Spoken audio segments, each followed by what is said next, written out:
बहुत अद्भुत उन्होंने पढ़ा और आप अपने सम्मोहन में पूरा माहौल रहा। कह रही थी बुजुर्गों से माफी चाहती हूँ। अन्ना जी, ये मेवाड़ के बुजुर्ग हैं, ये ऐसे बुजुर्ग हैं कि सिगरेट का तंबाकू फूक जाए तो फिल्टर मजा देता रहता है। ये तो बड़ा अद्भुत काम है इन लोगों का। लेकिन आपने बहुत मन से सुना और उन्होंने मन से सुनाया। पूरे समारोह पर एक अद्भुत नशा उनकी इश्क की शायरी का अच्छा गया। पहली बार वो इस मंच पर आई है। मैं चाहता हूं एक बार जोरदार तालियां बजाकर आप उनका सम्मान कर दें। अब ये इस मंच की लक्ष्मी का स्वस्ति वाचन था, लेकिन इस मंचीय धर्म व्यवस्था में केवल लक्ष्मियां ही नहीं है, यहाँ कई प्रकार के शनिश्चर भी बैठे हुए हैं, जिनमें से अब 2-3 बचे हैं। मैं चाहता हूं इनमें से एक आप पे छोड़ा जाए। मुंबई से हमारे बीच एक जबरदस्त कवि वीर रस का आया है, जो अब यही निराकरण कर सकता है चेतना का। और चित्तौड़ ने वर्षों से, शताब्दियों से भारत की राजनीति को दिशा दी है, गति दी है। यहां से तय होता था कि किसका समर्थन होना है, किसका विरोध होना है। आइए, मैं वीर रस के एक अप्रतिम कवि भाई नरेंद्र बंजारा से निवेदन करूं, जो मूलतः राजस्थान के हैं लेकिन इन दिनों मायानगरी मुंबई में रहते हैं और देश के लोकप्रिय कवि हैं, आपकी अपनी चेतना और वीरता के कवि हैं। एक बार जोरदार तालियां बजाकर उनका स्वागत कीजिए। भाई नरेंद्र बंजारा, मुंबई से आपके बीच।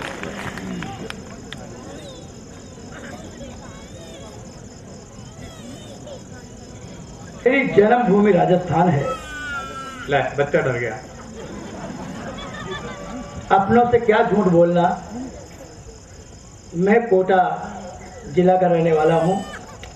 22 साल पहले मुंबई गया था और ये सत्य है कि राणा प्रताप की धरती, मीरा की धरती में पहली बार काव्य पाठ करने का मौका मुझे मिल रहा है चित्तौड़ में। ये मेरा सौभाग्य है कि कम से कम जीते जी एक बार तो इस चंदन जैसे मिट्टी को प्रणाम करने का मौका मुझे मिला।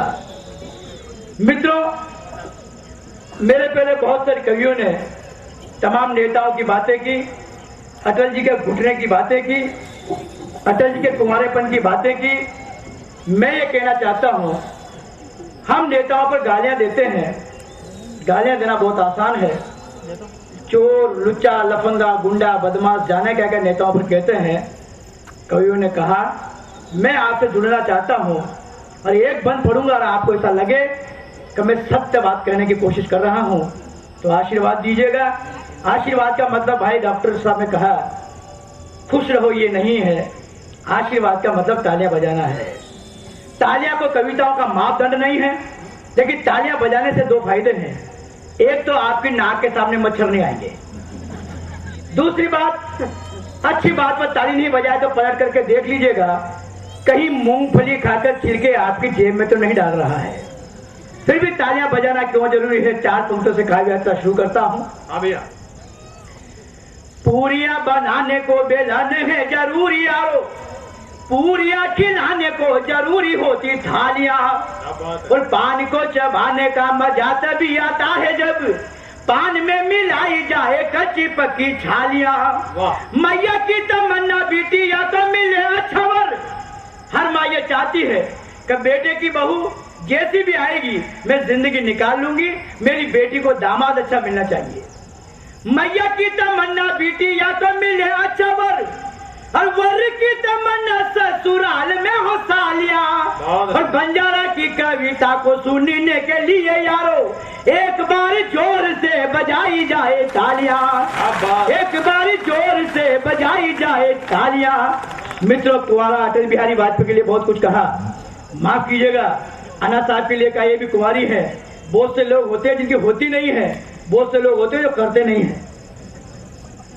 एक सच्ची घटना बता रहा हूं साहब, अटल बिहारी वाजपेयी जी के कुंवारेपन के लोग बहुत पीछे पड़े, बहुत पीछे पड़े। आपके क्षेत्र के कटारा जी थे, अभी तो थोड़े बीच में हमारे बीच में थे। उन्होंने माननीय अटल बिहारी वाजपेयी जी से कहा था, अटल जी लोग से आपसे कुंवारा कुंवारा कहते हैं, आप शादी क्यों नहीं कर लेते? अटल जी ने कहा, यार पूरे देश के साथ तुम्हें मेरे पीछे पड़ गया है, जाने दे, रहने दे, नहीं करना। फिर कहा साहब तो शादी क्यों नहीं कर लेते? माननीय अटल बिहारी वाजपेयी जी का जवाब सुनिएगा। अटल जी ने कहा कि जो बड़ी है, लड़की बड़ी नहीं होनी चाहिए, लड़की मेरे बराबर की नहीं होनी चाहिए और लड़की मुझसे छोटी नहीं होनी चाहिए। कटारा जी ने कहा यार ऐसी कौन सी लड़की चाहिए आपके लिए? अटल बिहारी वाजपेयी जी का जवाब सुन के आशीर्वाद दीजिएगा। अटल बिहारी वाजपेयी जी ने कहा कि जो बड़ी है मेरी माँ के समान है, जो मेरे बराबर की है मेरी बहन के समान है, और जो मुझसे छोटी है मेरी बेटी के समान है। वाह, ऐसा प्रधानमंत्री हमें मिला था। और ये कहने में कोई हर्ज नहीं है कि देश के दो नेता न कभी पैदा होंगे और वर्षों तक पैदा नहीं हो सकते। पहली इंदिरा मैया और दूसरा अटल भैया। ये सच्ची बात है साहब। कितने प्रधानमंत्री पैदा होंगे, लेकिन 45-46 साल का इतिहास और 6 साल का भारतीय जनता पार्टी का इतिहास को भुला नहीं सकता। मैं बताना चाहता हूं, मैं न कांग्रेस का आदमी हूं न मैं भाजपा का आदमी हूं, आज में तो मैं मायावती का भी नहीं हूं, लेकिन सत्य बात कहने का अधिकार मुझे है। लोग कुंवारेपन के लिए कहा था, 20 अटल बिहारी वाजपेयी बस लेकर के पाकिस्तान गए थे। 29 साल की नौजवान लड़की अतिया, पत्रकार बंधु बैठे हुए हैं, निवेदन है उस बात को नोट कर उन्होंने भी सुना होगा। 29 साल की नौजवान लड़की अतिया, उसने ये कहा था कि अटल जी मैं आपसे शादी करना चाहती हूँ। अटल जी ने मुंडी घुमा ली। प्रमोद महाजन की तरफ इशारा किया, तेरे से बोल रही है। जैसे जब शूर्पणखा की बात चली थी, शूर्पणखा ने भगवान राम से कहा था शादी कर लो, तो राम ने लक्ष्मण को इशारा किया, तेरे को बोल रही है। अटल जी से कहा कि मैं आपसे शादी करना चाहती हूँ। अटल जी ने मुंडी घुमाया, प्रमोद महाजन को बुलाया, इधर आओ, तुझसे क्या बोलती है सुन। फिर सामने आया, अटल जी मैं आपसे शादी करना चाहती हूँ। अटल जी मन में कहा यार ये 40 साल पहले क्यों नहीं मिली। फिर भी अटल जी ने कहा यार जाने दो ना, तेरे से बोल रही मेरे को नहीं बोल रही है। बाद में साहब उसने जो कहा, अटल जी मैं सिर्फ आपसे शादी करना चाहती हूँ, क्यों कि मुझे कश्मीर बहुत अच्छा लगता है। अटल जी की देशभक्ति जाग गई साहब। अटल जी ने क्या कहा, 4 पंक्तियों से काव्य यात्रा शुरू करता हूँ। स्वागत है भैया। अटल जी ने कहा कि भारती से बस चली, पाक में दिखल बली, बोला भारती का बलि पाक दिखलाइए। वाह, अटल बिहारी वाजपेयी बस में बैठकर नवाज शरीफ को बस में करने के लिए पाकिस्तान जाते हैं।